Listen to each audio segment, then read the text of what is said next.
Have you ever caught yourself putting off something important, even though you know delaying it only makes things harder? Maybe it's a work assignment you keep pushing to tomorrow, a personal project you swear you'll begin on Monday, or a major life change you've been avoiding.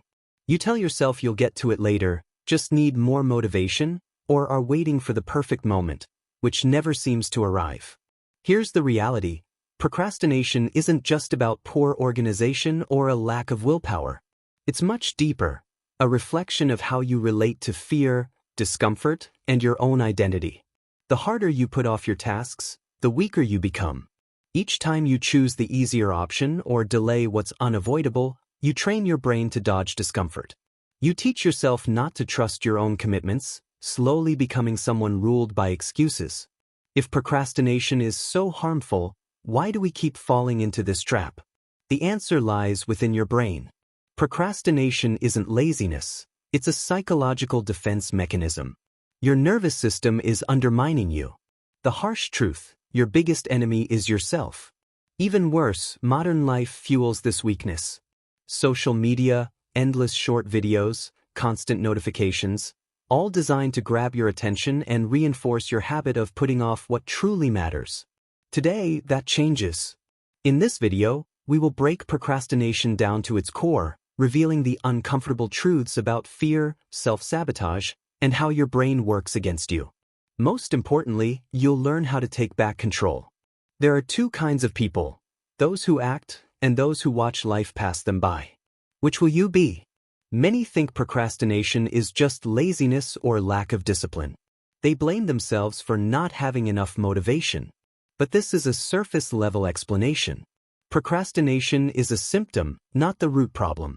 If it were mere laziness, why can you spend hours watching videos or scrolling social media? Why can you work intensely under pressure or close to a deadline? The real issue isn't knowing what to do, it's what the task means to your mind. Procrastination is a defense.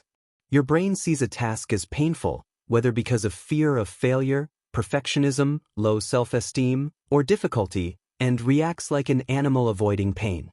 It finds distractions suddenly more appealing. You check your phone, just for a moment, grab coffee, and before you know it, the day slips away. Your mind justifies the delay, but the cycle strengthens. Avoiding discomfort becomes an automatic habit. There's another hidden factor. Your identity is at stake. Procrastination often happens because completing a task means you must see yourself differently. Finishing a project or committing to change means no more excuses, you'll have to prove yourself. What if you fail? What if you're not who you thought you were? That fear is paralyzing. Many prefer to stay stuck because not trying means not risking failure. So procrastination isn't laziness, it's fear. Fear of failure, exposure, inadequacy, and stepping out of your comfort zone. Fear is an invisible prison, and it has an architect, your inner saboteur. In the next part, we'll explore this internal battle and how to escape it. If you feel procrastination controls you, there's a reason. Inside your brain, two systems fight for control. The limbic system, responsible for emotions and instant gratification, battles against the prefrontal cortex, the rational part that plans and focuses on long-term goals. The limbic system is fast and automatic, pushing for comfort, while the prefrontal cortex is slower and demands effort. Without awareness, the limbic system usually wins. Modern life makes this fight harder. We live in an amusement park for the limbic system. Social media, processed food, video games, constantly triggering dopamine release. Your brain craves instant pleasure, making focus and discipline difficult. When faced with difficult tasks, the limbic system panics and pushes you toward easier distractions. You pick up your phone, turn on the TV, anything to avoid discomfort. If you don't control your mind, something else will, whether addictive algorithms or cultural distractions, turning you into a passive passenger in your own life. But this isn't permanent. You can train your prefrontal cortex to break the cycle. To do that, you must confront the greatest enemy of all, fear of failure and self-sabotage. Next, we'll discuss how fear paralyzes you and what to do to overcome it. Remember, procrastination isn't about the task itself but what it represents. Taking action means risking failure and challenging your self-image. Self-sabotage creates excuses and distractions to protect you from that fear. The more you sabotage yourself, the more you reinforce limiting beliefs about your discipline and capabilities. But failure itself is an illusion. What truly wastes your time is fearing failure rather than facing it. What you need isn't motivation, it's a new mindset about mistakes. Later, we'll explore how society and technology program you to procrastinate and what steps you can take to reclaim your focus and productivity. If you think procrastination is just a personal flaw, think again. It's a social epidemic fueled by the distraction economy, designed to keep you from building a meaningful life. Now that you understand your enemy, it's time to learn how to fight back with proven psychological strategies that will force your brain to act, even when you don't feel like it. It takes effort and resilience, but it's possible. Ready? Let's dive into techniques like the 5-second rule, a simple but powerful trick to outsmart your brain and finally stop procrastinating. Have you ever delayed doing something important, even though you know putting it off will only make things worse? Maybe it's a work task you keep postponing, a personal project you swear you'll start soon, or a big life change you avoid by making excuses. You tell yourself you'll do it later, you just need more motivation, or you're waiting for the perfect moment. But that moment never comes. The truth is, procrastination isn't just about poor organization or lacking willpower. It runs much deeper. It reflects your relationship with fear, discomfort, and your self-identity. Here's a hard fact. The more you procrastinate, the weaker you become. Each time you choose the easy way out or delay what's necessary, you're training your mind to avoid discomfort. You're teaching yourself not to trust your own promises. Slowly, almost without noticing, you become someone controlled by excuses. If procrastination is so harmful, why do we keep doing it? The answer lies in how your brain works.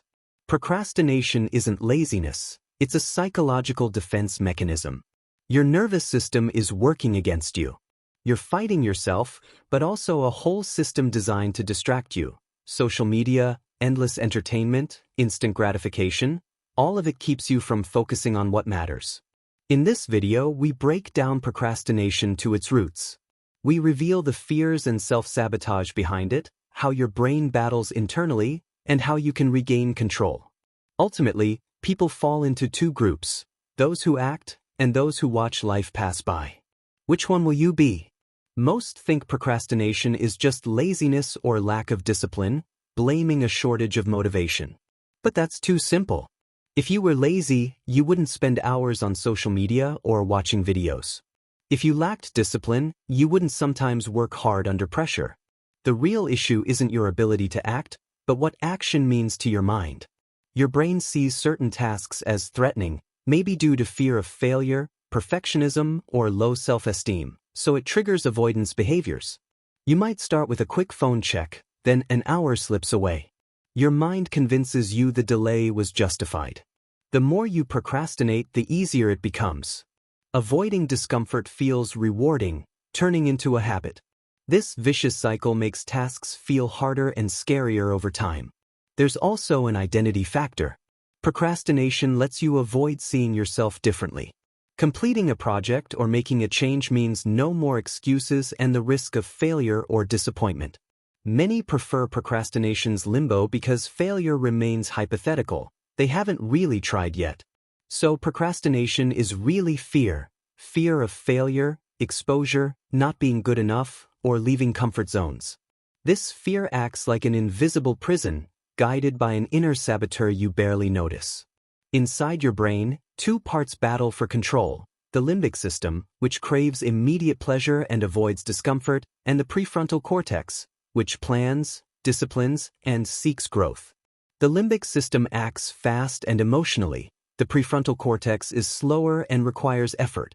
If you're unaware, the limbic system almost always wins, making procrastination feel effortless. Modern life makes this worse. Social media, fast entertainment, and endless stimuli trigger dopamine release, the brain's pleasure chemical, flooding your system with instant gratification. This weakens your ability to focus on hard, long-term tasks.